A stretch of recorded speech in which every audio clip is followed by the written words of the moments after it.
موضوع الدرس في عناد اليهود وبغضهم والرد عليهم سورة المائدة تفسير ابن كثير.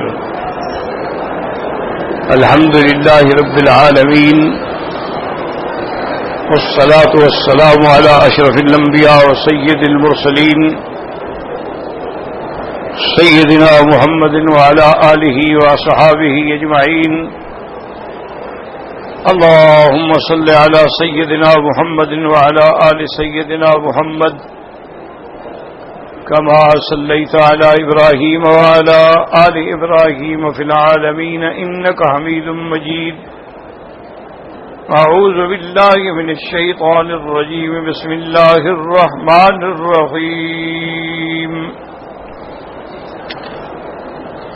وقالت اليهود يد الله مغلولة غلت أيديهم ولعنوا بما قالوا بل يداه مبسوطتان ينفق كيف يشاء وليزيدن كثيرا منهم ما أنزل إليك من ربك طغيانا وكفرا وألقينا بينهم العداوة والبغضاء إلى يوم القيامة كلما أوقدوا نارا للحرب أطفأها الله ويسعون في الأرض فسادا والله لا يحب المفسدين.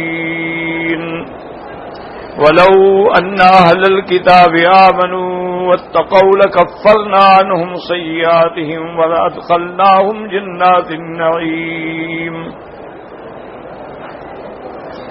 ولو أنهم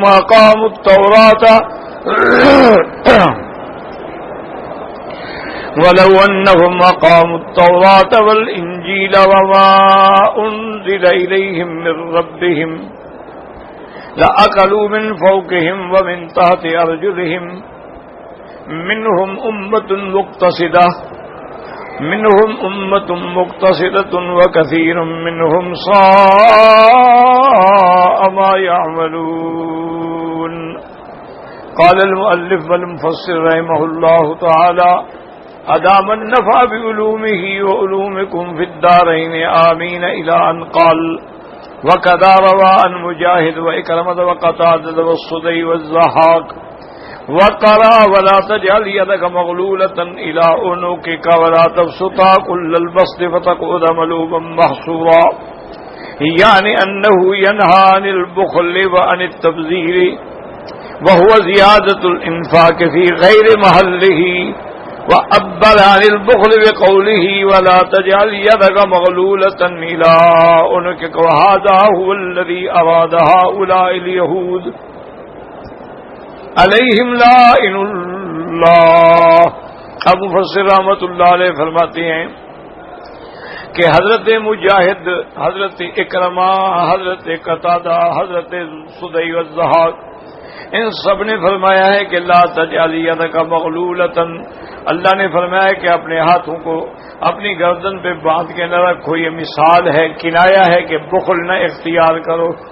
ولا تبسطها کل البسط، اور بالکل ہاتھوں کو نہ کھول دو، معنی یہ ہے کہ اسراف نہ کرو، تبذیر نہ کرو. تو اللہ نے فرمایا کہ اعتدال سے رہو. یہ نہیں ہے کہ بالکل بخیل بن جاؤ اور دنیا تمہیں لعنتیں بھیجے اور دنیا تمہارے بخل کی وجہ سے تم سے نفرت کرنے لگ جائے، اور اتنے فضول خرچ بھی نہ بن جاؤ کہ سب کچھ اڑا کے پھر بیٹھے ہیں، مانگ رہے ہیں، قرضے لے رہے ہیں، پریشانی. مومن کا کام یہ ہے کہ وہ اعتدال کا راستہ اختیار کرتا ہے. والذین اذا انفقوا لم یسرفوا، جو خرچ کرتے ہیں تو اسراف نہیں کرتے، اور اسی طرح بخل نہیں کرتے ہیں بلکہ درمیانی راستہ اختیار کرتے ہیں. تو یہی اسلام کا حکم ہے کہ یہ امت بھی وسط ہے، اور ہمارے تمام دین کے احکام جو ہیں وہ بھی وسط ہے. اور اسی طرح معاشی معاملات میں بھی ہمیں یہی حکم ہے کہ نہ اسراف ہو اور نہ تبذیر ہو اور نہ تقتیر اور بخل ہو. جیسے کہ اللہ تبارک و تعالی نے کئی مقامات پہ اسی بات کے بارے میں ارشاد فرمایا ہے کہ لا تجعل یدک مغلولۃ الی عنقک، یعنی کنایہ ہے بخل سے. جیسے دوسرے مقام پہ اللہ فرماتے ہیں ان المبذرین کانوا اخوان الشیاطین وکان الشیطان لربہ کفورا، کہ جو لوگ بلا وجہ خرچ کرتے ہیں، جیسے آج کل ہمارے ہاں نعوذ باللہ مسلمانوں میں شادی میں بیاہ میں اتنے اخراجات اور خرچے ہوتے ہیں کہ اللہ کی پناہ ہے. اور بعض متوسط خاندان جو ہے اگر وہ 2 لڑکیوں کی شادی کریں ساری زندگی بیچارے قرضے اتارتے رہتے، تو یہ شریعت میں بالکل حرام ہے، مسئلہ یاد رکھیں. اسی طرح جو لوگ لڑکی اور لڑکے کے رشتے پر جہیز کا مطالبہ کرتے ہیں کہ بھئی ہم تب لڑکی لیں گے، تم جہیز میں تم گاڑی دو گے، تم فریج دو گے، تم فرنیچر دو گے، تم زیر فلاں دو، تو یہ مطالبہ کرنا اور لینا جو ہے خالص حرام ہے. یہ نہیں کہ چھوٹا موٹا گناہ ہے، حرام ہے، ناجائز کہ وہ لڑکی بھی آپ کو دیں اور جائیداد بھی آپ کو دیں. یہ کیا مسئلہ ہے؟ کوئی عقل مندی ہے؟ یہ بھی بالکل حرام. اچھا، اسی طرح جیسے ہمارے ہاں عام رواج ہے کہ شادی پر لڑکی والوں کی طرف سے بھی کھانا دیا جاتا ہے، وہ بالکل حرام، ناجائز. ہاں کوئی رشتہ دار ہیں، وہ بیچارے دور سے آئے ہیں، آپ کے گھر میں ٹھہرے ہیں شادی کو، ان کو تو آپ کھانا کھلائیں گے، لیکن یہ جو باقاعدہ دعوتیں دی جاتی ہیں یہ اپنی عزت کا نام رکھنے کے لیے جناب لڑکے والے کی طرف سے ولیمہ کرنا تو سنت ہے، لیکن لڑکی والوں کی طرف سے کھانا دینا جو ہے وہ شریعت میں ناجائز ہے. حضور صلی اللہ علیہ وسلم نے اپنی بیٹیوں کی شادی پہ نہ کبھی کوئی جہیز کا مسئلہ تھا اور نہ کھانے کا مسئلہ تھا، بلکہ حضور پاک نے سیدہ فاطمہ الزہرا رضی اللہ تعالی عنہا جو سیدۃ النساء فی الجنہ ہیں، جن کا اتنا بڑا مقام ہے، ان کو جہیز میں آپ نے کیا دیا تھا؟ ایک چکی تھی، ایک مٹی کا پیالہ تھا، ایک مٹی کا مٹکا تھا، اور ایک چمڑے کا بچھونا تھا، ایک چمڑے کا سرانہ تھا، اس میں جال بھری ہوئی تھی. یہ جناب ساری جائیداد تھی جو سیدہ فاطمہ لے کے سیدنا علی رضی اللہ تعالی عنہ کے گھر تشریف لے گئے. اور سیدنا علی کے پاس بھی کیا تھا؟ انہوں نے بھی اپنی زرہ بیچ کے سیدہ فاطمہ الزہرا کی حق المہر ادا کی. تو میری بات یاد رکھیں کہ اگر صرف ہم ان بری رسموں کو، جہیز کو اور کھانے اور فلان اور ان کو صرف چھوڑ دینا جی، تو لاکھوں بچیوں کے رشتے ہو جائیں. یہی مشکل ہو گئی ہے کہ کوئی آدمی لڑکی لینے کے لیے تیار نہیں، اور یہ مشکل ہو گئی ہے کہ اگر لڑکی دیندار ہے تو اس کا رشتہ کوئی نہیں لیتا، اور جو ماشاءاللہ فیشنیبل ہے اور ماڈرن ہے اور ایلیٹ کلا، وہ تو سکول سے ہی اپنا ڈھونڈ کے آ جاتی ہے، ماں باپ کو تکلیف ہی نہیں کرنی پڑتی، اس کا رشتہ وہ کالج والج میں ہو جاتا ہے، سب کچھ ہو جاتا ہے، رشتہ بعد میں ہوتا ہے. کیونکہ آج کل یہ بھی انگریزی اصول ہے کہ پہلے لڑکا لڑکی ایک دوسرے کو اچھی طرح استعمال کر کے دیکھ لیں، موافقت بنے ٹھیک ہے، ورنہ تو نہیں آؤ صحیح اور نہیں آؤ صحیح. تو آج مسلمان بھی یہی کرتے ہیں، جو مرضی آئے گا بھائی، زیادہ نہ کرو، اپنا ٹیلی ویژن مسلمان ملک کا ٹیلی ویژن کھول کے بیٹھ جاؤ، دیکھو گے لڑکیاں کس انداز میں کیا کیا خیال، یہ ساری بے حیا ہیں، مجبور ہیں. کوئی پیٹ پالنے کے لیے یہ گناہ کر رہی ہے، کوئی ماں باپ کے کھلانے کے لیے یہ گناہ کر رہی ہے، اور ان میں کچھ بے حیا بھی ہوں گی. ورنہ اکثر جو ہے قاد ان یکون الفقر کفرا، حضور نے فرمایا کہ یہ غریبی جو ہے، یہ بھوک جو ہے آدمی کو کافر بنا دے. ابھی آپ جا کے دیکھ لیں ہندوستان میں کتنے مسلمان ہیں جن کو ہندو بنایا گیا. کیا ہے غربت؟ آپ تو ان مسلمانوں کو پوچھتے نہیں ہیں، ہندو بن گئے. یہ آپ کے ہاں جو مظفر آباد میں زلزلہ آیا تھا، اللہ جو شہید ہو گئے، اللہ ان کی قبروں پہ رحمت کرے، پس مامگان کو صبر جمیل عطا فرمائے. تو ہزاروں معصوم بچے جو تھے، یعنی 1 مہینے سے لے کر 1 سال 2 سال 3 سال 4 سال 5، وہ بچے کہاں گئے؟ تم نے ان کی حفاظت کا انتظام کیا ہے؟ وہ سارے کے سارے عیسائی لے گئے. ان کی NGOs لے گئی کہ جی ہم ان کو پالیں گے، ہم ان کو رکھیں گے، ہم ان کو نرسری میں رکھیں گے، اور جب بڑے ہوں گے تو کافر ہوں گے. سیدھی سی بات. مسلمانوں کو تو فکر نہیں. ابھی آپ کے تھر کے علاقے میں جہاں تک مجھے یاد پڑتا ہے کہ 450 بچہ بھوک سے مر گیا ہے. یار یہ مسلمانوں کا ملک ہے. مسلمانوں کا بچہ بھوکا مر جائے. حضرت امیر المومنین سیدنا عمر رضی اللہ تعالی عنہ نے منبر رسول پہ کھڑے ہو کے اعلان کیا تھا کہ مدینے والوں، انصار و مہاجرین سن لو، اگر کوئی کتا دریائے فرات کے کنارے مصر میں بھوک سے مر گیا تو قیامت میں جواب عمر کو دینا پڑے گا. اور تمہارے بچے ایک نہیں، دو نہیں، 450 بچہ بھوک سے مر جایا. اچھا پھر یہ دیکھو کہ وہ کیسے مسلمان ہیں کہ باہر کے لوگوں نے مدد بھیجی، امداد بھیجی، ہماری فوج نے امداد بھیجی، اور خیر مخیت لوگوں نے امداد، ٹرکوں کے ٹرک بھر کے ہے، دواؤں کے، کھانے کے، چاول ہے، سب کچھ ہے، چینی ہے، منرل واٹر ہے. وہ مکانوں میں بند کر دیے گئے، غریب کو کچھ نہیں ملا. کیا ہے کچھ عرصہ گزر جائے گا، وہ خرچہ دکھاتے رہیں گے، روز کا پھر بیچ دیں گے. انا للہ و انا الیہ راجعون. آپ خبریں پڑھتے ہوں گے کافروں نے جانوروں کے لیے بھی ہسپتال ہیں. کتا بیمار ہو جائے اس کے لیے بھی ڈاکٹر آتا ہے، بلی بیمار ہو جائے اس کے لیے بھی ڈاکٹر آتا ہے. اس کی ٹانگ ٹوٹ جائے آپریشن ہوتا ہے، ٹانگ جوڑی جاتی ہے، باندھی جاتی ہے. تمہارے بچے مر رہے ہیں اور کوئی مسلمان وہ غیرت نہیں ہے.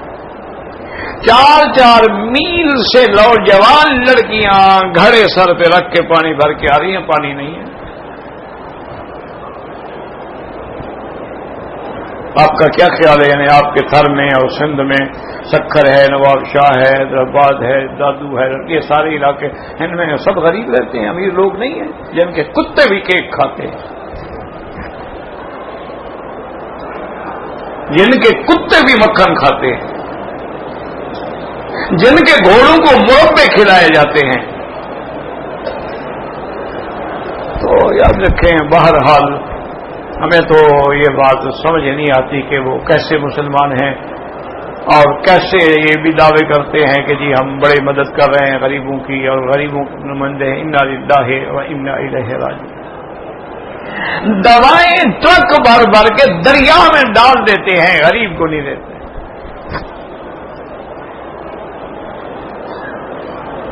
کوئی غریب مجبور ہسپتال میں چلا جائے اس کو دوائی نہیں ملتی. کوئی سینئر موسٹ ڈاکٹر جو ہیں، جو کنسلٹنٹ ہیں، اسپیشلسٹ ہیں، وہ مریض کو دیکھنے کے لیے تیار ہیں. وہ کہتے ہیں بھی کل ٹائم فلاں میڈیکل اس پہ آ جانا ہسپتال میں وہاں بیٹھتا ہوں، وہاں دیکھوں گا تمہیں، تاکہ پرائیویٹ پیسے اس سے لیں. یہ قوم کے مسیحا ہیں. 80 ہزار روپیہ تنخواہ لیتے ہیں، پیٹ نہیں بھرتا. اور میرا تو بڑا چھوٹا منہ بڑی بات یہی نظر آ رہی ہے کہ اب آپ لوگوں کو کسی حجاج کی انتظار ہے، کیونکہ مسلمان زبان سے سیدھا نہیں ہوتا، نہ تقریروں سے سیدھا. تبلیغی جماعت والے بیچارے محنت کر رہے ہیں، اللہ قبول فرمائے. چلو کتنا مسلمان، کتنا انہوں نے اپنی جماعت کے ساتھ بندے جوڑ لیے ہوں گے. 20 کروڑ کی آبادی میں 1.5 لاکھ 2 لاکھ 4 لاکھ 5 لاکھ، باقی ہوتا کیا کرو گے؟ تمہارے کسی مولوی کی تقریر میں اتنے بندے نہیں آتے جتنی کسی طوائف کے ڈانس پہ آ جاتے ہیں.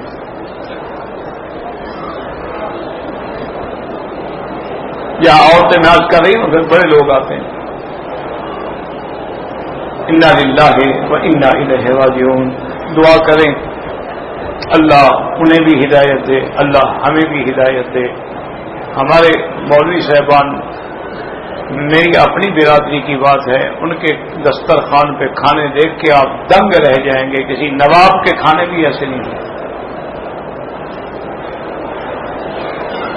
اب تو ہمارے مولوی حضرات جو ہے نا، ان سے جلسے کی تاریخ لو تو وہ پہلے شرائط پیش کرتے ہیں کہ جی سفر ہوائی جہاز سے ہوگا اور میں فرسٹ کلاس کے بغیر سفر نہیں کر سکتا، اور میرے کھانے کا یہ مینو ہوگا، اس وقت میں سوپ لیتا ہوں، اس وقت میں فروٹ لیتا ہوں، اس وقت مجھے بٹیرے اور تیتر کا سوپ چاہیے، اس وقت مجھے مرغ مسلم چاہیے۔ انا للہ و انا الیہ ولا نقول الا لا حول ولا قوت الا باللہ ولا حول ولا قوت۔ اور ایک بات یاد رکھ، ایک ہے دین میں خرچ کرنا، وہ اسراف نہیں ہوتا، ہمیشہ یاد رکھ۔ سیدنا معاویہ رضی اللہ تعالی عنہ نے اپنے اس دور میں، یعنی خیر القرون کے دور میں، اس زمانے میں انہوں نے کوئی تقریباً 3 لاکھ درہم بھیجے سیدنا حسین کی خدمت میں، اور آدھے سیدنا حسن آدھے سیدنا حسین کی خدمت میں، کہ یہ آپ کی خدمت میں ہدیہ ہے، یہ زکوٰۃ نہیں ہے۔ جانتے تھے وہ تو اہل رسول ہیں، وہ زکوٰۃ تو لے نہیں سکتے، وہ تو اہل بیت ہے۔ اور ساتھ ان خادموں کی ذمہ پہ ڈپٹی لگائی کہ جب یہ پیسے ان کو پہنچا دو تو 1-2 دن وہاں ٹھہر جانا اور دیکھنا کہ وہ کیا کرتے ہیں۔ تو ان کو صبح کی نماز کے بعد وہ ہدیہ پہنچایا گیا، انہوں نے جزاک اللہ کہا، امیر معاویہ کے لیے دعا کی، اور اس کے بعد جناب وہیں مسجد میں بیٹھ کے انہوں نے چلانا شروع کیا، یعنی پھر ظہر کے بعد، پھر عصر کے بعد کھانے پہ نہیں گئے، گھر نہیں گئے، مغرب کے بعد، عشاء کے بعد سارا پیسہ ختم، السلام علیکم، اب گھر تشریف۔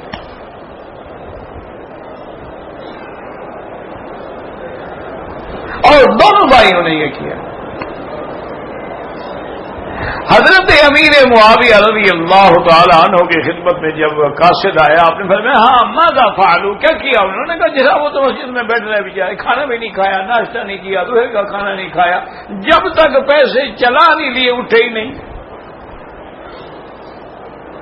حضرت معاویہ کے آنسو نکل آئے، فرمایا بھائی اولاد محمد مصطفیٰ ہے، وہ ایسا نہیں کریں گے تو کیا کریں گے کہ حضور پاک تکبیر ہو گئی نماز کے لیے، اور نماز چھوڑ کے حضور گھر میں تشریف لے گئے، پھر آگے نماز پڑھائی۔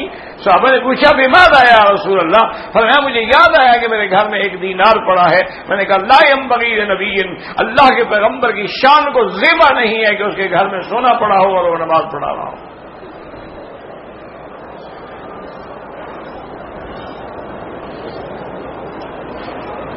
حضرت معاویہ نے خط لکھا، اور اس نے کہا حضرت یہ میں نے آپ کے لیے پیسے بھیجے تھے، تو آپ اپنے لیے، گھر کے لیے، بچوں کے لیے، بیوی کے لیے کچھ اپنے لیے کوئی چیزیں تیار فرماتے، ایک دن میں اتنے پیسے لٹا دینا تو یہ بھی تو اسراف ہے نا۔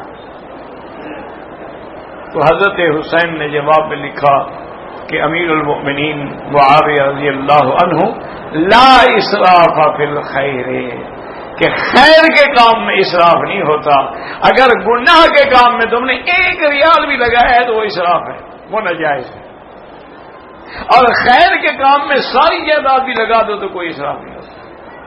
تو اس لیے یاد رکھیں کہ اگر اللہ دے اور خیر کے کام میں لگاؤ، مسجدوں میں، مدرسوں میں، طلباء کے لیے، یتیموں کے لیے، محتاجوں کے لیے، بیواؤں کے لیے، یہ کوئی اسراف نہیں ہے۔ اور 2 باتیں اس میں بھی یاد رکھ، اللہ فرماتے ہیں وَمِمَّا رَزَقْنَاهُمْ يُنْفِقُونَ، مومن جو ان کو ہم نے رزق دیا ہے، اللہ فرماتے ہیں رزق تو میں نے دیا ہے نا، میرے دیے سے خرچ کر رہے، تم گھر سے تو نہیں لے آئے، میں نہ دیتا تو پھر تو تم خود بھیک مانگ رہے ہوتے نا۔ اور دوسرا مومنوں کی صفت الذین ينفقون اموالهم باللیل والنہار سرا وعلانیۃ، جو دن میں، رات میں، کھل کے، ظاہر میں، چھپ، سب اللہ کے راستے میں لٹا رہے ہیں، یہ مومنوں کی صفت ہے۔ 2 باتیں، اور تیسرا وعدہ بھی اللہ کا سن لو، فرمایا وما انفقتم من شیء فهو يخلفه، اللہ نے فرمایا جو تم میرے راستے میں خرچ کرتے ہو میں تمہیں فوراً لوٹا دیتا ہوں۔ اس کا تجربہ کریں اگر آپ کو تجربہ ہو. ابھی آپ عمرے پہ آئے مثلا 1 لاکھ خرچ کیا ہے، یقین کریں گھر جائیں 2-1 مہینے میں 1 لاکھ ہی آپ کو مل جائے. اللہ کسی کا احسان نہیں رکھتے کہ میرے گھر پہ خرچ کر کے جا رہے ہو اور نہیں فوراً بدلا نہیں رہے. اور آقا انعامدار رحمت دو عالم صلی اللہ علیہ وسلم نے فرمایا کہ روزانہ آسمان سے 2 فرشتے اترتے ہیں اور ایک صرف یہی دعا سارا دن مانگتا رہتا ہے، اللہم آت لکل منفق خلفا وآت لکل ممسک تلفا، کہ یا اللہ وہ دونوں یہی جو تیرے راستے میں خرچ کریں ان کو ان کا بدلہ عطا فرما، اور جو بخیلی کریں ان کا مال کو تباہ و برباد کر. اب آپ کی مرضی ہے تو یہ کنایا ہوتا ہے، یہ نہیں ہوتا کہ ہاتھ وہاں باندھے جاتے ہیں. معنی یہ ہے کہ اتنا بخیلی نہ ہو کہ تیرا ہاتھ نیچے آتا ہی نہیں، جیب میں جاتا ہی نہیں، اور اتنا سخی بھی نہ بن کے ہر وقت ہاتھ کھلا ہوا ہے پیسہ رکتا ہی نہیں. اعتدال. تو کافر بدبختوں نے اس سے یہ کہا کہ نعوذ باللہ ثم نعوذ باللہ، خدا بخیل ہو گیا ہے. وقد قال اکرمۃ انها نزلت في فنحاس اليهودي عليه لعنة الله وقد تقدم انه هو الذي قال ان الله فقير فنحن اغنياء فذهبوا ابو بکر صدیق رضی اللہ تعالی عنہ. حضرت اکرمہ فرماتے ہیں کہ یہ آیت جو ہے فنحاس یہودی تھا، اس کا نام تھا فنحاس، اس کے بارے میں یہ نازل ہوئی ہے. اور یہ بھی اسی نے کہا تھا کہ ان اللہ فقیر، نعوذ باللہ اللہ تبارک و تعالی فقیر ہے اور ہم غنی ہیں، یہ بھی اسی نے کہا تھا. فضربہ ابو بکر صدیق رضی اللہ تعالیٰ عنہ، حضرت ابو بکر نے پھر اس کو مارا کہ تم اللہ کی شان میں گستاخی کرتے ہو. وقال محمد بن اسحاق محمد بن ابی محمد سعید قال رجل من اليهود يقال له شاس بن قیس ان ربك بخیل لا ينفق. حضرت ابن عباس کے قول میں ہے کہ یہودیوں میں ایک شخص تھا جس کا نام شاس بن قیس تھا، وہ کہنے لگا حضور آپ کا رب تو بخیل ہو گیا، اب تو کوئی خرچ نہیں کرتا ہے. فانزل اللہ تبارک و تعالی حاضر آیا، اللہ نے یہ آیات ان کے رد میں نازل فرمائی. وقاتل یہود ید اللہ مغلولہ غلت ایدیہم ولعنوا بما قالوا بل یداہ مبسوطتان ينفق کیف یشاء وقد رد اللہ جل ما قالوه وقاتلهم فيما اختلفوا وافتروا واتفقوا. اللہ نے ان کا رد فرمایا کہ اللہ کے ہاتھ کھلے ہیں، اللہ جس طرح چاہیں جس پہ چاہیں جتنا چاہیں خرچ فرمائیں. اللہ پاک نے ان کا رد کیا. قاتلهم اللہ، اللہ تعالیٰ ان کو برباد کرے جو انہوں نے ایسا جھوٹ بولا اور اللہ تبارک و تعالیٰ پہ افترا کیا اور بات گھڑی کے نعوذ باللہ اللہ بخیل ہو گیا ہے. وقال اللہ تعالیٰ غلت ایدیہم ولعنوا بما قالوا، اللہ نے فرمایا ان کے ہاتھ بندے ہوں، یہ بخیل ہو جائیں، برباد ہو جائیں، اور ان پہ لعنت ہو اس وجہ سے جو بات انہوں نے کی ہے. وہاں کا دعویٰ کا لہو مفسر فرماتا ہے کہ اسی طرح ہوا جیسے اللہ نے فرمایا وَإِنَّ عِندَهُم مِّنَ الْبُخْلِ وَالْحَسَدِ وَالْجُبْنِ وَالذِّلَّةِ أَمْرٌ عَظِيمٌ، کہ یہودیوں کے اندر بخل بھی ہے، حسد بھی ہے، بزدلی بھی ہے، ذلت بھی ہے، اور بے انتہا ان کے اندر ہے. وَكَمَا قَالَ مِنْ نَصِيبٍ مِنْ الْمُلْكِ فَلِلَّهِ يُؤْتِي النَّاسَ قِيلًا أَمْ يَحْسُدُونَ النَّاسَ مَا آتَاهُمُ اللَّهُ مِنْ فَضْلِهِ أَلَا وَقَدْ ضُرِبَتْ عَلَيْهِمُ الذِّلَّةُ. اگر ان کا ملک میں حصہ ہو تو یہ تو ذرے کے برابر بھی کسی کو نہ دیں. یاد رکھیں کہ یہودیوں پر یہ سارے دور آئے ہیں، ان پر اللہ کے عذاب دنیا میں بھی آئے ہیں اور آخرت کا عذاب تو ہے ہی ہے. آپ دیکھیں کہ جب بخت النصر آیا ہے بیت المقدس میں، ایک دن میں اس نے 70,000 یہودیوں کو قتل کیا. ایک دن میں اس نے 70,000 یہودیوں کو قید کیا، اور تاریخ بتلاتی ہے کہ وہ 70,000 اونٹ اور بیل گاڑیاں جو تھیں ان کی دولت اور سونا اور چاندی بھر کے لے گیا. ان پر کئی اللہ کی طرف سے عذاب آئے ہیں، لیکن ایسی بدبخت قوم ہے کہ پھر بھی ماننے کے لیے تیار نہیں، اپنے اسی حسد پہ قائم۔ ثم قال تعالی بل يداه مبسوطتان ينفق كيف يشاء اے بل هو الواسع الفضل الجزيل العطاء، اللہ کا فضل بہت بڑا وسیع ہے، اللہ کی عطا سب سے زیادہ ہے۔ الذي ما من شيء الا عنده خزائنه، دنیا کی کوئی چیز ایسی نہیں بلکہ اس کے سارے خزائن اللہ کے ہاتھ میں ہیں۔ وهو الذي ما يخلق من نعمة ومنه وحده لا شريك له، جو بھی کسی کو نعمت ملتی ہے وہ اللہ کی طرف سے ہی تو ہے۔ الذي خلقنا كل شيء مما نحتاج اليه، یہ اللہ کا کتنا بڑا انعام ہے کہ ہر وہ چیز ہمارے لیے پیدا کی جس کے ہم محتاج تھے۔ ہم پانی کے بغیر زندہ نہیں رہ سکتے، پانی عطا فرمایا، ہم ہوا کے بغیر زندہ نہیں رہ سکتے، ہوا عطا فرمائی۔ اللہ نے ہمیں ہر ظاہری اور باطنی نعمتوں سے نوازا ہے، لیکن پھر بھی آدمی اللہ کا شکر نہیں کرتا۔ فی لیلنا و نہارنا، ہمارے لیے رات بنائی، ہمارے لیے دن بنایا، وہدنا و سبرنا، ہمارے لیے سفر کے راستے بھی پیدا کیے۔ وفی جمیع احوالنا، ہر چیز میں اللہ نے ہمیں نعمت عطا فرمائی۔ وان تعدوا نعمت اللہ آتاکم من کل ما سألتموہ، اور جو کوئی تم نے مانگا اللہ نے عطا کیا۔ وان تعدوا نعمت اللہ لا تحصوها ان الانسان ظلوم کفار، اللہ کی نعمتوں کو شمار کرو تو کبھی تم شمار بھی نہیں کر سکتے، شکریہ کیا ادا کرو گے، تم تو گن ہی نہیں سکتے۔ والآیات فی ھذا کثیرۃ، وقد قال الامام احمد بن حنبل رحمہ اللہ تعالی حدثنا عبد الرزاق قال حدثنا بن حمام بن بہن قال هذا ما حدثنا ابو ہریرہ رضی اللہ تعالیٰ عنہ۔ امام احمد بن حنبل رحمۃ اللہ علیہ سند کے ساتھ ہی حدیث بیان فرماتے ہیں کہ حضرت ابو ہریرہ نے یہ حدیث روایت فرمائی، قال قال رسول اللہ صلی اللہ علیہ وسلم ان یمین اللہ ملآ لا یغیظها نفقۃ سحاء اللیل والنہار، اللہ کے نبی نے فرمایا کہ اللہ کا ہاتھ جو ہے، اللہ تبارک و تعالیٰ کا ہاتھ جو ہے بھرے ہوئے ہے۔ اللہ تعالیٰ جو خرچ کرتے ہیں رات میں اور دن میں ساری مخلوق کو رزق دیتے ہیں، ہر نعمت دیتے ہیں، تو اللہ کے رزق میں، اللہ کے خزانے میں کوئی کمی نہیں آتی۔ ارأیتم ما انفق منذ خلق السماوات والارض، اللہ تبارک و تعالی نبی نے فرمایا کہ ذرا حساب کرو کہ جب سے اللہ نے آسمان و زمین پیدا کیے ہیں اس وقت سے ہر نعمت دے رہے ہیں، ہر چیز دے رہے ہیں، اندازہ کرو کتنی چیزیں لی ہوں گی۔ وَإِنَّهُ لَمْ يَغْضَ مَا فِي يَمِينِهِ، کوئی کمی نہیں آتی۔ وَعَرْشُهُ عَلَى الْمَاءِ وَفِي يَدِهِ الْأُخْرَى الْقَبْضُ، اللہ کا عرش جو ہے وہ پانی پہ ہے، دائیں ہاتھ میں خیرات ہے اور بائیں ہاتھ کے اندر قبض ہے۔ يَرْفَعُ وَيَخْفَضُ، جس کو چاہے اونچا کریں، جس کو چاہے نیچا کریں۔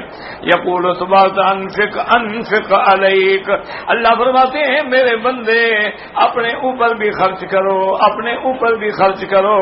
اخرجہ فی الصحیحین البخاری فی التوحید عن علی بن المدینی وسلمی عن محمد بن واقن کلاہما عن عبد الرزاق بہ، کہ اس کو صحیحین میں یعنی بخاری اور مسلم میں بھی یہ روایت آئی ہے کہ اللہ نے یہ بھی حکم دیا ہے کہ اپنے اوپر بھی خرچ کرو۔ تھوڑا اثر و نعمت اللہ علیہ، اللہ کی نعمتوں کا تم پر بھی اثر ہو، یہ نہیں کہ تم سب کچھ ہونے کے بعد بھی نعوذ باللہ بالکل پھٹے پرانے کپڑے اور ایسے، یہ ناجائز ہے۔ اللہ کی نعمتوں کا ہاں تکبر نہ کرو، اسراف نہ کرو، فخر نہ کرو، ریا نہ کرو، ضیاء نہ کرو، یہ معنی نہیں کہ اپنے اوپر خرچ نہ کرو۔ اسی طرح میرے آقا مدنی رحمت دو عالم صلی اللہ علیہ وسلم ہمیشہ فرماتے تھے حضرت بلال سے، فرماتے تھے انفق انفق بلالا لا تخشى على ذی العرش اکلالا، فرماتے بلال خرچ کرو اللہ کے راستے۔ حضور دیتے تھے، بلال کے پاس کہاں سے آیا تھا، مال تو حضور کا تھا، بلال یعنی ایک خزانچی تھے۔ آپ فرماتے تھے خرچ کرو بالکل غم نہ کرو، عرش والے سے کوئی یعنی تنگی کی امید نہ کرو، اللہ کے خزانے ختم نہیں ہوں گے۔ اچھا حدیث میں آتا ہے ایک دفعہ بڑا عجیب واقعہ ہوا۔ حضرت بلال رضی اللہ تعالی عنہ روتے ہوئے حضور کی خدمت میں آئے آگے عرض کیا گیا رسول اللہ آج فلاں یہودی نے مجھے بازار میں پکڑ لیا اور میرے گلے میں کپڑا ڈال دیا. کیونکہ آپ تو فرماتے ہیں نا خرچ کرو خرچ کرو خرچ کرو، میں اس سے لیتا رہتا ہوں، ادھار خرچ کرتا رہتا ہوں. تو اب وہ قرضہ اتنا زیادہ ہو گیا ہے کہ آج اس نے مجھے بازار کے اندر پکڑ لیا. اسے کہا کہ دیکھو 3 دن کی مہلت دے رہا ہوں، 3 دن میں میرا قرضہ دے دو ورنہ میں تمہارے گلے میں کپڑا ڈال کے اعلان کر کے تمہیں پھر بیچ دوں گا، پھر تم غلام بن جاؤ گے اور میں اپنے پیسے لے لوں گا. تو یا رسول اللہ آپ کیا کہیں؟ مجھے پتا ہے آپ کے پاس بھی پیسے نہیں ہیں. حضور پاک بھی خوش بیٹھے تھے اور اگر حضور خوش ہوتے تو کبھی کبھی مزاح بھی فرماتے تھے. مزاح مانا ہوتا ہے ایسی بات کرو کہ دوسرے کو خوشی ہو، مذاق کا مانا ہوتا ہے دوسرے کو زخم پہنچاؤ، وہ مانا ہے. مزاح جائز. حضور پاک بھی صحابہ سے محبت سے مزاح بھی فرماتے تھے. ایک دفعہ حضرت علی رضی اللہ تعالیٰ اور صحابہ بیٹھے ہیں، کسی نے کھجوریں پیش کی، حضور کھا رہے ہیں، صحابہ کھا رہے ہیں. حضور کھا کے اپنی گٹھلی جو تھی نا حضرت علی کے آگے رکھ دیتے. جب کھجوریں ختم ہو گئیں تو آپ نے صحابہ سے فرمایا کہ فانظروا الیہ، اس کو دیکھو، ہم نے ایک ایک کھجور کھائی ہے، 2 کھا گیا، دیکھو اس کی گٹھلیاں گنو کتنی ہیں. حضرت علی رضی اللہ تعالیٰ بڑے ذہین تھے اور بڑے حاضر جواب تھے. مسکرائے، انہوں نے کہا یا رسول اللہ یہ تو تعجب کی بات نہیں ہے، تعجب کی بات تو یہ ہے کہ جو گٹھلیاں بھی کھا گیا ہے. حضور کے آگے تو کوئی گٹھلی نہیں تھی نا. انہوں نے کہا حضور میں نے اگر 2 کھا لی یہ تو کوئی بڑی بات نہیں ہے، تعجب تو یہ ہے کہ گٹھلیاں بھی کھا گئے آپ. فضحک رسول اللہ، حضور صلی اللہ علیہ وسلم بڑے مسکرائے اور بڑے خوش ہوئے. ایک دفعہ اسی طرح حضرت علی رضی اللہ تعالی عنہ کی آنکھیں جو تھی نا وہ سرخ تھی، تکلیف تھی اس میں، اور کھجور بڑے شوق سے کھا رہے تھے. تو حضور نے فرمایا کہ فانظروا الی علی، دیکھو علی کا حال کہ گرمی کی وجہ سے آنکھیں ابلی پڑ رہی ہیں اور یہ پھر کھجور کھا رہا ہے. انہوں نے کہا یا رسول اللہ جیسا آنکھ میں تکلیف ہے نا میں اس طرف سے کھا رہا ہوں، میں اس طرح سے نہیں. پتہ ہے کہ رسول اللہ صلی اللہ علیہ وسلم حضور پاک بڑے مسکرائے کہ مقصد تو. اور اسی حضور یاد رکھو اسی طرح حضور کا ایک صحابی تھا، وہ دیہات میں رہتا تھا بیچارہ، وہ صرف اس لیے آتا تھا کہ کبھی کبھی آگے حضور کو ہنساتا تھا اور حضور اس کا انتظار کرتے. اللہ اکبر رضی اللہ تعالی عنہم وارضاہم، اللہ ان پہ کروڑوں رحمتیں نازل فرمائے. اللہ تبارک و تعالی کروڑوں صلاۃ و سلام حضور پہ کہ بالکل بے تکلفی ہے. اور تو مزاح کرنا جائز ہے، مذاق کرنا جائز نہیں ہے. مزاح مانا یہ ہوتا ہے کہ کسی دوسرے کو تکلیف نہ پہنچائی جائے، ایسی بات کرو. تو اب حضور نے فرمایا کہ بلال بات سنو، اب بتاؤ تم نے کیا سوچا. بھئی پیسے تو ہیں نہیں اور میرا لنگر بھی خالی ہے، بیت المال بھی خالی ہے، تمہارے پاس بھی نہیں ہے.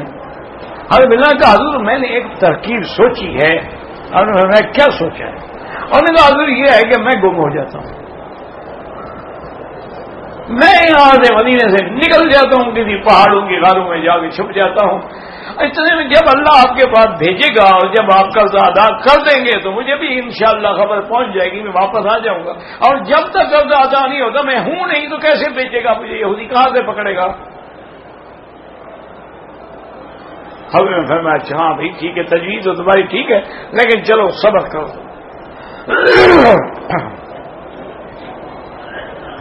فجر کی نماز میں حضرت بلال فرماتے ہیں کہ میں جب حاضر ہوا، اذان دی، رحمت دو جہاں نے نماز پڑھائی اور نماز کے بعد حضور وہیں بیٹھے رہتے تھے، حتیٰ کے بعد اوقات اشراق تک بیٹھے رہتے تھے. اگر کوئی کام نہ ہو اشراق پڑھنے کے بعد جاتے تھے. تو حضور نے پھر مجھے اشارے سے بلایا اور فرمایا کہ بلال مسجد کے باہر 2 اونٹنیاں مال سے لدی ہوئی موجود ہیں، وہ سامان اتارو، پہلے قرض ادا کرو، باقی خیرات کر دو. حضرت بلال کہتے ہیں کہ میں تو اتنا خوش ہوا نا کہ کوئی سوچ ہی نہیں سکتا ہے. تو 2 اونٹنیاں مال سے لدی ہوئی ہیں، چاول بھی ہیں اور آٹا بھی ہے اور کھجوریں بھی ہیں اور ضرورت کا ہر مال ہے. وہ تو میں نے 1 اونٹنی کا مال بیچا تو قرض ادا ہو گیا، دوسری اونٹنی کا مال تو سارا بچ گیا. حضور نے فرمایا انفق بلال انفق بلال، یہ بھی اللہ کے راستے میں خرچ. حضرت سیدنا حسین رضی اللہ تعالی عنہ سفر کر رہے تھے، بارش آ گئی تو صحرا کا علاقہ تھا، کیونکہ آپ جانتے ہیں کہ مکہ مدینہ کے جو ہے یا صحرا ہے یا پہاڑ ہے. تو ایک خیمہ نظر آیا تو حضرت حسین نے خادم سے فرمایا کہ جلدی جلدی چلو خیمے تک پہنچ جائیں، بارش بڑی تیز ہے. خیمے تک پہنچ گئے تو وہاں جو خیمے والا تھا عربی بدو اور اس کی بیوی بیٹھے تھے. انہوں نے کہا مرحباً مرحباً بضیوف اللہ، اللہ کی طرف سے بھیجے ہوئے مہمانوں کو ہم مرحبا کہتے ہیں، تشریف لائیں. اندر لے گیا اور اس نے ایک باڑا بنایا تھا، اس میں جا کے حضرت کی اونٹنی کو باندھا اور ایک دمبا ذبح کیا اور ذرا پکایا اور بہترین گوشت کھلایا حضرت کو. اور خدا کی شان ہے کہ بارش دوسرے دن بھی نہیں رکی. اس نے دوسرے دن بھی ایک دمبا ذبح کیا، وہ کھلایا. تیسرے دن بھی بارش نہیں رکی. اس نے تیسرے دن پھر ایک اور دمبا ذبح کیا. تم نے عرب کی ضیافت نہیں دیکھی ہے نا، یہ تم تو یہاں مکے مدینے میں آتے باہر تو جاتے نہیں ہیں. یہ یہاں جو عربی ہے نا وہ میری برادری ہے. کوئی 20 سال سے بنا ہے، کوئی 40 سال سے بنا ہے، کوئی ہندی ہے، کوئی سندھی ہے، کوئی برمی ہے، کوئی بلوچی ہے. یہ عرب بنے ہوئے، یہ عرب تھوڑے ہیں. یہ تو سارے نقلی مال ہیں، آرٹیفیشل عربی ہیں. یہ تو آئے لوٹنے کے لیے تھے، پیسے نہ ملتے مجانے رہتے. آج ان کے پیسے بن کر تو ان کا سارا ہجرت کا شوق ہوا ہو جائے گا انشاءاللہ. عرب تو اب بھی جو ہے نا یاد رکھو، وہ تو کوئی حرم میں کوئی 1 2 4 10 20 آتے ہوں گے، ورنہ سب اپنی اپنی مساجد میں نمازیں پڑھ لیتے ہیں کہ لوگوں کو تنگ نہ کریں. اور وہ ان کے پاس اب بھی آپ جائیں نا تو بغیر دمبا ذبح کیے وہ تمہیں کھانا کھلائے گا ہی نہیں. وہی کرم، وہی ضیافت، وہی سخاوت، وہی جدت اب بھی ان کے خون کے اندر موجود ہے. تو حضرت حسین نے تیسرے دن جب بارش کھڑی ہو گئی ان سے اجازت لی. خادم سے پوچھا کہ بھی پیسے کتنے ساتھ ہیں؟ انہوں نے کہا حضرت 20,000 درہم ساتھ ہے، پر میں 10,000 اس کو دے دوں. 10,000 درہم دیا اور ساتھ یہ بھی کہا کہ میرا نام، یہ نہیں پتا ہے کہ ہم کون ہیں. کہا میرا نام حسین ابن علی ہے، کبھی مدینہ منورہ میں آؤ تو ہمارے پاس آنا، ابھی تو ہم سفر میں آئے تمہاری خدمت نہیں کر سکتے، جو ہمارے بس میں تھا ہم نے آپ کو دے دیا ہے. تو بدو بڑا خوش ہوا. تو راستے میں جب گئے تو خادم نے کہا حضرت اب آگے جانے کی کیا ضرورت ہے، واپس مدینے چلیں. حضرت کیوں بھائی کیا ہو گیا؟ انہوں نے کہا حضرت 20,000 میں 10,000 تو آپ نے ایک بدو کو دے دیا، باقی 10,000 اگلے کے راستے میں کسی اور بدو کو دے دیں گے تو بس سفر کی ضرورت کیا ہے؟ اب یاد کریں حضرت حسین کی بات یاد رکھیں. فرمایا میرے خادم، میرے بھائی، میرے بیٹے، وہ بدو ہم سے بڑا سخی ہے. کہا حضرت کیسے بڑا سخی ہے؟ 3 دمبے ذبح کیے ہیں، 300 روپے کے ہوں گے، اس زمانے میں تو 100 روپے کا دمبا ہوگا. آپ نے 10,000 فرمایا، اس بیچارے کی جائیداد ہی 3 دمبے تھے، اسے سارے ذبح کر دیا. اس نے اپنے گھر کا جو اثاثہ تھا وہ یہی 3 دمبے تو تھے، میں دیکھ رہا تھا، وہ اس نے ذبح کر کے ہم نے تو پھر بھی آدھے پیسے رکھ لیے ہیں. تو سخی وہ ہے کہ ہمیں. یہ لوگ تھے، اللہ تعالی ان پہ اپنی کروڑوں رحمتیں نازل فرمائے. اور حضور کا ایک فرمان یاد رکھ لو، اگر ہو سکے آپ نے فرمایا کہ تم اگر گوشت پکا رہے ہو اور گوشت اتنا نہیں ہے کہ ہم سائے کو دے سکو تو اس میں پانی زیادہ ڈال دو، چلو اس کو بھی شوربہ بھیج دینا، وہ بیچارہ بھی تھوڑا شوربے کے ساتھ کھا لے. اگر ایمان سے کہیں یہ جذبہ مسلمان میں پیدا ہو جائے تو کوئی غریب رہ سکتا ہے، کوئی بھوکا رہ سکتا ہے، کسی کے بچے بھوکے مر سکتے ہیں. سوال کر رہے ہیں. جاتے ہیں ہسپتالوں کے باہر لوگ، یعنی ہسپتالوں کے باہر لوگ سڑکوں پہ فٹ پاتھ پہ پڑے ہیں، مریض پڑے ہیں، اس سردی میں پڑے ہیں، تڑپ رہے ہیں، کوئی کپڑا ڈالنے کے لیے تیار. اسی لیے یہ اللہ کے عذاب آ رہے ہیں. ان ربک لبالمرصاد، کہ جب تم اس طرح بخیل بن جاؤ گے اور اپنے جھوٹے شادی بیاہ میں تو لاکھوں خرچ کریں گے چاہے قرضہ لینا پڑے. تو اس لیے اللہ نے ان کافروں کا رد فرمایا کہ اللہ کے ہاتھ کھلے ہیں، اللہ کے ہاتھ میں رحمتیں ہیں، اللہ کے ہاتھ میں ہر چیز ہے. وہ جس کو چاہے تو عز من تشاء و تذل من تشاء بیدک الخیر انک علی کل شیء قدیر. واللہ اعلم.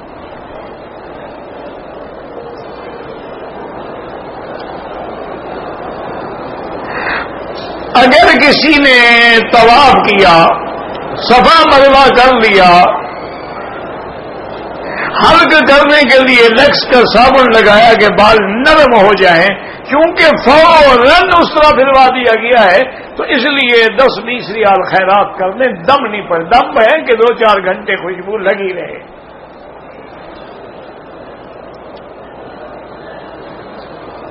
میرا بھائی گزارش یہ ہے، میں نے کل بھی بتایا تھا، الحمدللہ مجھے کوئی بخل نہیں کرنا انشاءاللہ. ایک تو یہ ہے کہ جس لڑکے یا لڑکی کی شادی نہ ہوتی ہو، اب یہ ہے کہ پھر یاد رکھ لو. اب ہر ایک بندے کو تو میں نہیں بتا سکتا نا. ایک دوسرے سے پوچھ لو، ایک دوسرے سے کیسٹ لے لو، جنہوں نے موبائل میں ریکارڈ کیا ہو ایک دوسرے کو بتا دیں. جس کی یاد رکھو اولاد نہیں ہوتی، پہلے تو اسباب کی حد تک علاج کرنا، میڈیکل چیک اپ کرائیں کہ نقص جو ہے وہ عورت میں ہے یا مرد میں ہے. کبھی بیچاری عورت مجبور ہوتی ہے کہ اولاد نہ ہو جی، اور بس خدا کی قدرت ہے، عورت ہی کوئی بدقسمت ہے، عورت ہی کوئی نقص خاوند میں ہوتا ہے. تو پہلے تو آپ چیک اپ کرائیں اور جس میں نقص ہو اس کا علاج کرائیں. یہ اللہ کا حکم ہے. فَأَتْبَعَ سَبَبًا، کہ پہلے سبب کے علاج، پہلے سبب پر عمل کرو. اور اس کے بعد یہ ہے کہ سورت یوسف جو ہے وہ پڑھ کے کامل سورت جو ہے مرد بھی پڑھے عورت بھی پڑھے اور اس کے لیے دعا کرے. جو سورت یوسف پڑھ کے دعا کرتے ہیں اللہ تعالیٰ ان کو اولاد بھی دیتے ہیں اور اولاد بھی صالح عطا فرماتے ہیں. اچھا بیچاری عورت ہے، پڑھی ہوئی نہیں ہے تو اس کو کیسٹ میں لگا کے دے دو، سنتی رہے. کوئی بات سن تو سکتی ہے نا، پڑھی ہوئی نہ ہو سن تو سکتی ہے. اور جب سورت ختم ہو جائے تو اللہ سے دعا مانگیں تو انشاءاللہ اللہ اولاد صالح عطا فرمائیں گے. یہ تو ہوا اولاد کے. جس آدمی کی شادی نہیں ہوتی، مرد ہے، لڑکا ہے، لڑکی ہے، روزانہ اول آخر درود شریف جو ہم نماز میں پڑھتے ہیں 11 دفعہ پڑھے اور سورت الرحمن 3 دفعہ پڑھے. سورت الرحمن 3 دفعہ پڑھے، پھر 11 دفعہ درود شریف پڑھے اور اللہ سے دعا مانگے تو بہت جلدی انشاءاللہ رشتہ ہوگا اور رشتہ بھی باعث خیر اور باعث رحمت ہوگا انشاءاللہ. کیونکہ حدیث میں آتا ہے کہ جیسے سورت یاسین قرآن کا دل ہے، اسی طرح سورت رحمان جو ہے یہ عرائس القرآن ہے، یہ قرآن کی دلہن ہے. تو اس لیے 3 دفعہ روزانہ سورت الرحمان پڑھ کے وہ لڑکی خود پڑھے، اس کی ماں پڑھے، باپ پڑھے، بھائی پڑھے، جو بھی پڑھے، سارے پڑھے، قرآن ہی ہے نا. انشاءاللہ آپ دیکھیں گے کہ زیادہ سے زیادہ 21 دن کے اندر اندر رشتہ ہو جائے اور وہ بھی حسب منشا انشاءاللہ ہو جائے. 2 ہو گئے. اور تیسرا تھا کہ جس بندے کو اللہ نہ کرے کینسر ہو، ایک تو اس کو زمزم پلائیں اسی نیت سے، اور جہاں وہ کینسر ہے وہاں بھی زمزم کے چھینٹے ڈالیں. اگر پانی زیادہ ہے اس کو دھو ڈالا. اور وظیفہ جو ہے وہ قرآن کی آیت ہے، سورۃ النجم کی آخری آیت ہے، لیس لہا من دون اللہ کاشفہ، اللہ کے سوا کوئی اس بیماری کو ٹالنے والا نہیں. لیس لہا من دون اللہ کاشفہ. اب آخر درود شریف یہ تو ہر وظیفے میں ہوتا ہے، درود پڑھا جاتا ہے، درود نہیں پڑھو گے تو وظیفے میں اثر بھی نہیں ہوگا. اور یہ آیت جو ہے لیس لہا من دون اللہ کاشفہ 1001 دفعہ پڑھ کے پانی پہ دم کر لیں، اس کی جو دوائیں ہیں اس پہ دم کر دیں، کھانے کی ہیں لگانے سب پہ دم کرتے جائیں، اور وہ 3 دن میں پانی ختم کریں. 3 دن کے بعد پھر پڑھیں نئے پانی پہ، پھر 3 دن کے بعد ختم کریں، 3 دن کے بعد پھر پڑھیں. انشاءاللہ جب بھی 9 یا 11 دن گزریں گے اللہ کی رحمت سے آپ دیکھیں گے بہتری آنی شروع ہو جائے گی اور کینسر ختم ہونا شروع ہو جائے گا. کیونکہ یاد رکھو یہ ہو نہیں سکتا ہے دنیا میں کہ اللہ بیماری بھیجے اور دوا نہ بھیجے. ما انزل اللہ داء الا انزل اللہ بہ دواء. لیکن یہ الگ بات ہے کہ ہمارا علم ابھی وہاں تک نہیں پہنچا. تو اب مہربانی کر کے یہ ایک دوسرے کو بتا دیا کرو. اب میں ہر بندے کو کیسے بتا سکتا ہوں؟ مجھے الحمدللہ کوئی بخل نہیں ہے. ہاں باقی جب یہ عمل کر لو تو اس کے بعد جو ہے نا میں نے آپ سے بتایا نا کہ اب میں پیسے بھی لوں گا.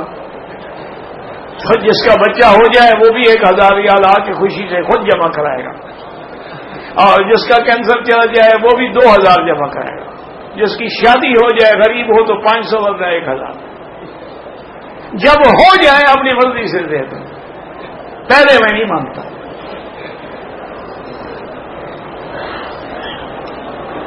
پہلی دلائل الخیرات میں سچی بات یہ ہے کہ میں نے پوری طرح نہیں پڑھا، ویسے دیکھا ہے کئی دفعہ دیکھا، کچھ پڑھا بھی ہوگا. انشاءاللہ میرا خیال ہے کوئی غلط چیز نہیں ہوگی. میرا اپنا اندازہ یہی ہے، باقی اللہ ہو، کیونکہ لکھنے والی شخصیت بہت بڑی.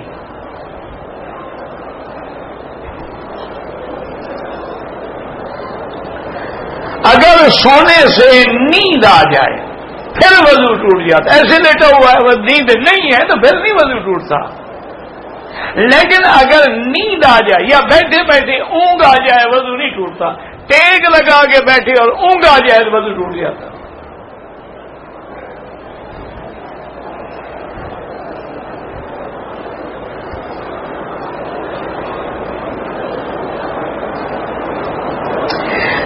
میری بیٹی گزارش یہ ہے کہ آپ ماشاءاللہ پڑھی لکھی لڑکی ہیں، MBA کیا ہے آپ نے، خواب کو چھوڑے.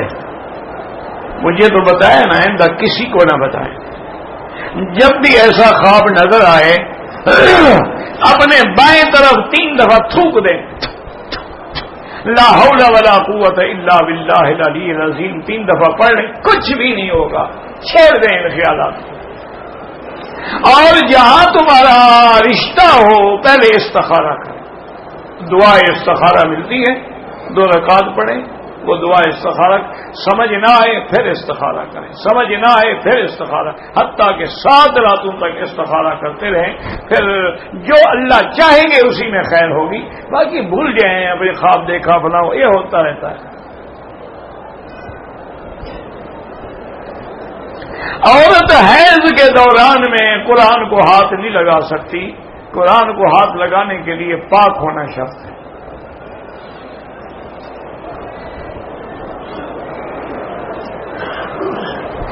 احرام کی حالت میں جوتا جو ہے نا اس میں دونوں ٹخنے نکلے ہوئے ہو، اور امام حنیفہ فرماتے ہیں کہ اوپر کی جو ہڈی ہے وہ بھی ننگی ہو.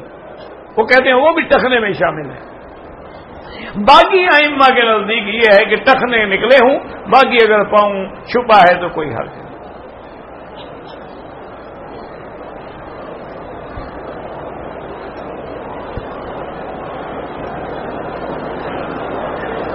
اگر آپ کے اماموں نے عمرہ کیا ہے لیکن 1.5 گھنٹے کے بعد بال کٹوا لیے ہیں تو کوئی دم نہیں. وہ جو 1.5 گھنٹے کپڑے پہنے تھے اس کے لیے 5-10 ریال خیرات کر دیں. اگر آدمی زیارت کے لیے مدینہ منورہ جائے، واپسی پہ احرام نہ باندھے تو دم پڑ جائے گی، ہر حال میں باندھے، اور نہیں باندھا ہے تو اب بھی فوراً میقات میں جا کے عمرہ کر دے، دم نہیں دینی پڑے گی۔ اور میقات میں جانے پہ آپ کا کیا خرچ ہوگا؟ 50-60 ریال لگے گا، بکری کا تو 400 ریال دینا پڑے گا۔ یہ طائف بھی میقات ہے، یہ الجحفہ رابو کے ساتھ وہ بھی میقات ہے، مدینہ منورہ بھی میقات ہے، یہاں سے یمن کے راستے میں یہ بھی میقات ہے۔ ٹیکسی پہ چلے جائیں، واپس آ جائیں احرام باندھ کے۔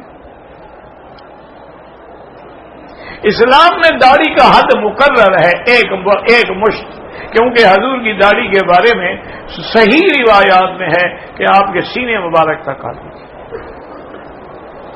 سفر کے اندر سنتیں پڑھنا معاف ہیں، لیکن پڑھو گے تو ثواب ہے۔ مدرسہ سولتیہ جو ہے کاکیہ کے علاقے میں ہے، کاکیہ مشہور علاقہ ہے، وہاں جا کے کسی سے پوچھ لیں۔ میرے والد عزیز ہیں، اللہ شفا عطا فرمائے، اور دعا کریں اللہ ہر بیمار کی شفا عطا فرمائے۔ اللہم اشفنا واشف مرضانا ومرضى من اوصانا واستوصانا ومرضى المسلمین۔ ایک محرم دوسرے محرم کے سر پہ حل کر سکتا ہے، لیکن شرط یہ ہے کہ دونوں نے طواف بھی کر لیا ہو، صفا مروہ بھی دوڑ لی ہو۔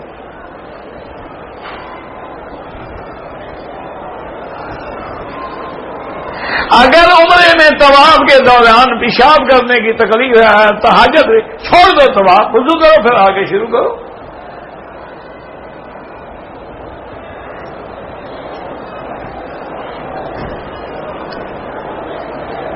عورت حیض کی حالت میں دستانے پہن کے قرآن کو ہاتھ لگائے، افضل یہ ہے کہ نہ دستانے پہن کے نہ بغیر دستانے کے۔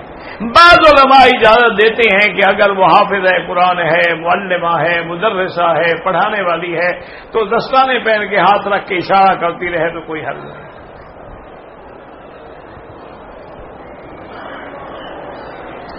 اگر ہم طائف جائیں گے، واپسی میں احرام باندھنا ضروری ہے، وہ میقات ہے۔ عورتیں احرام کی حالت میں چہرہ کھلا رکھے، اگر آگے مرد نہ ہوں، اگر مرد ہیں تو کپڑا لٹکا دیں۔ اگر منتظم پہ ہاتھ لگا کے یا سینہ لگا کے دعا کریں وہ تو سنت ہے۔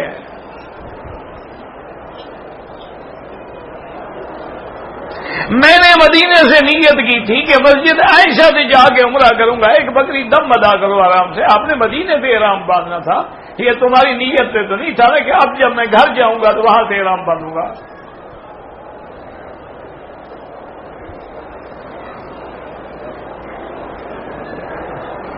میں نے دبئی راس خیمہ ایئرپورٹ سے احرام باندھا، عمرے کی نیت کی، لیکن بنیان پہنے رہا، 2 گھنٹے کے بعد یاد آیا، اتار دی تو صدقہ کر دو 10-20 ریال۔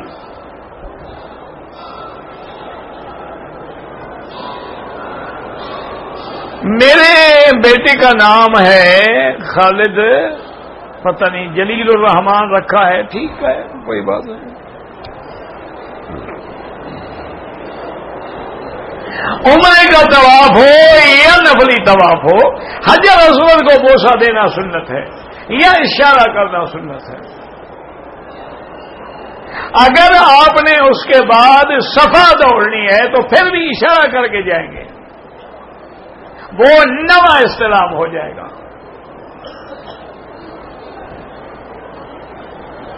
مسجد الحرام پورے مکہ جو ہے، پورا حرم جو ہے، یہ مسجد الحرام ہے۔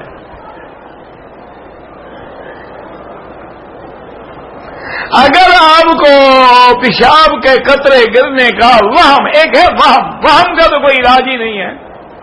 میں نے بغیر صابن کے غسل کیا، احرام کی چادر بھی بدل لی، کیونکہ وہم تھا، وہم کا کوئی علاج نہیں۔ لیکن جب پانی نہیں لگا ہوا، پیشاب نہیں لگا ہوا تو وہم صرف وہم کرنے کا کیا فائدہ؟ اگر دم پڑ جائے تو مکے میں دینی ہوگی۔ 10 روزے رکھیں تو وہ روزے یہاں بھی رکھ سکتے ہیں، اپنے ملک میں بھی رکھ سکتے ہیں۔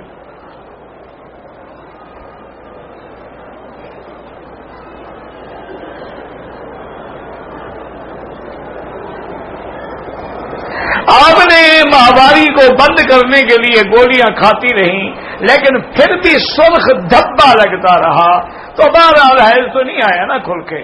لیکن آپ نے عمرہ کر لیا، بہتر یہی ہے اللہ نے پیسے دیے ہوں تو ایک بکری دم دے دیں ورنہ کچھ خیرات کر دیں.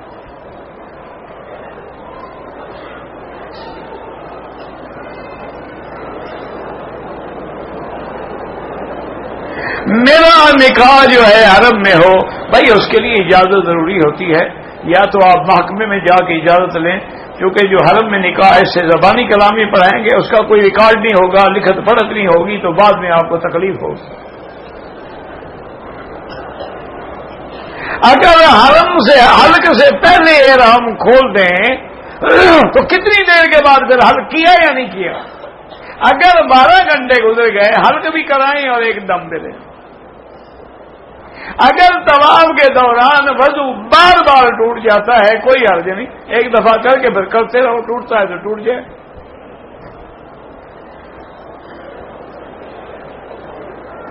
اگر کسی کو جسمانی طور پہ ہڈیوں میں ایسی بیماری ہے جو لا علاج ہے اس کے لیے بھی یہی پڑھیں لیس لہا من دون اللہ کاشفہ، اللہ شفا دیں گے.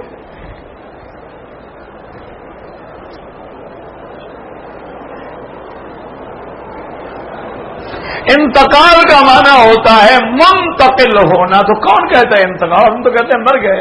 انتقال تو تم کہہ رہے ہو. قرآن نے کسی جگہ کہا ہے کہ انہم منتقلون، قرآن نے کہا انہم میتون. یہ معنی تو تم بناتے ہو. کبھی انتقال ہے، کبھی وصال ہے، کبھی پردہ پہن کے چلے گئے ہیں.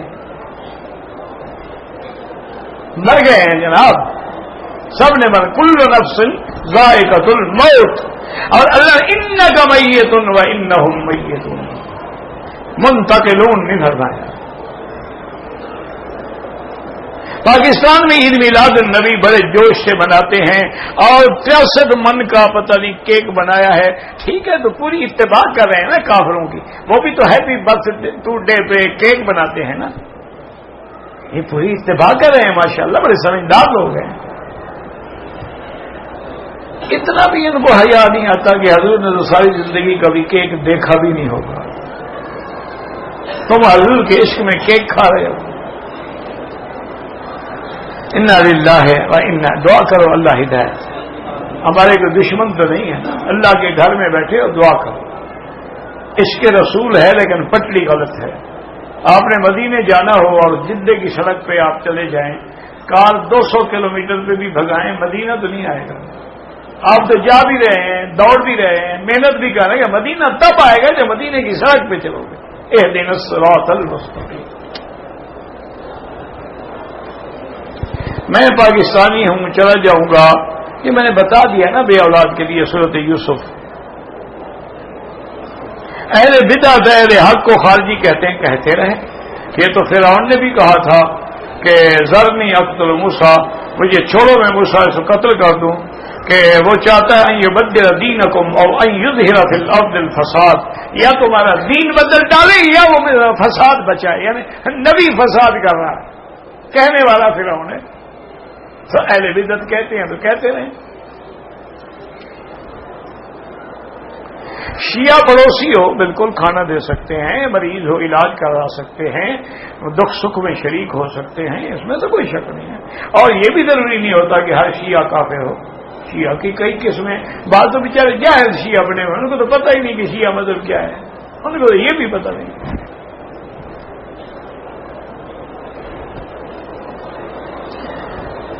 اپنے سالے سے بیٹی لی ہے، ولدیت میں اپنا نام لکھ سکتے ہیں؟ بالکل نہیں لکھ سکتے. جس کا بیٹا ہے اسی کا نام لکھا جائے گا. ادعوہم لآبائہم، اللہ فرماتے ہیں ان کو ان کے والدین کے نام سے پکارا جائے.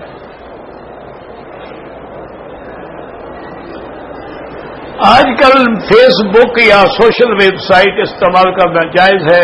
لڑکے لڑکی آپس میں بات چیت کرتے ہیں تو لڑکے لڑکی کی بات چیت کرنا ہی حرام ہے، تو پھر استعمال کرنا کیسے جائز ہو گیا؟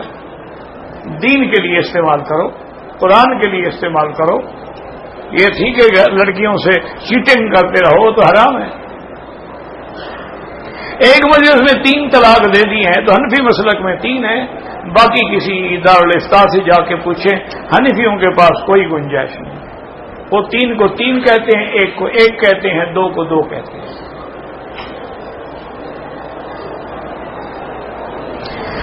الحمدللہ ساری زندگی توحید ہی بیان کی ہے۔ اگر ایک عورت ایام حیض میں میقات سے عمرے کی نیت کر کے آ گئی، وہ اپنے ہوٹل میں رہے، جب پاک ہو جائے غسل کرے سادہ پانی سے اور جا کے عمرہ کرے، اب کہیں جانے کی ضرورت نہیں، وہ تو نیت کر کے آئی ہے۔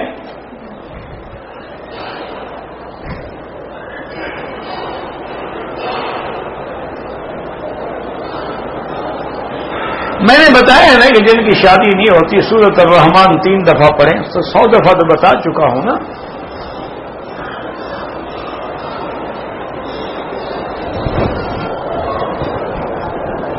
میری بہن کی بیٹی تھی، پیدا ہوئی، فوت ہو گئی، اولاد نہیں ہوتی، حمل نہیں ٹھہرتا، بہرحال دعا بھی کریں اور اس کا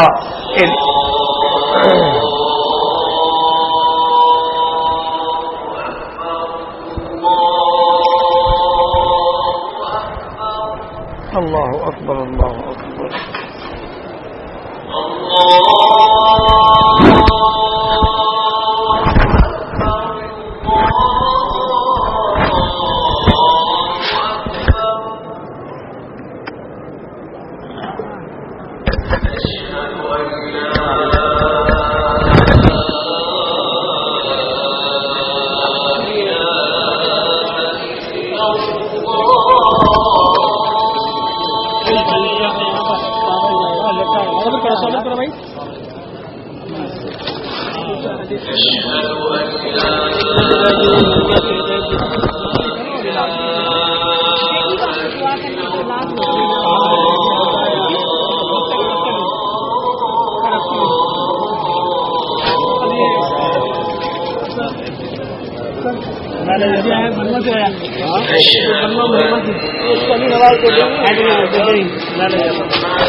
آپ کو نہیں دیں گے، آپ کون سا دیں گے؟ ایسا آپ دیکھا کرو بھائی، کیا کرے گا؟ آپ کو نہیں دے گا، کیوں؟ اب کیا ہے؟ اب کیا ہے؟ اب ابھی تک پتہ نہیں ہوا کیا ہوا؟ ابھی کام بھائی مہربانی میں کام کرنا، ابھی تھوڑا کام ہی رہ گیا۔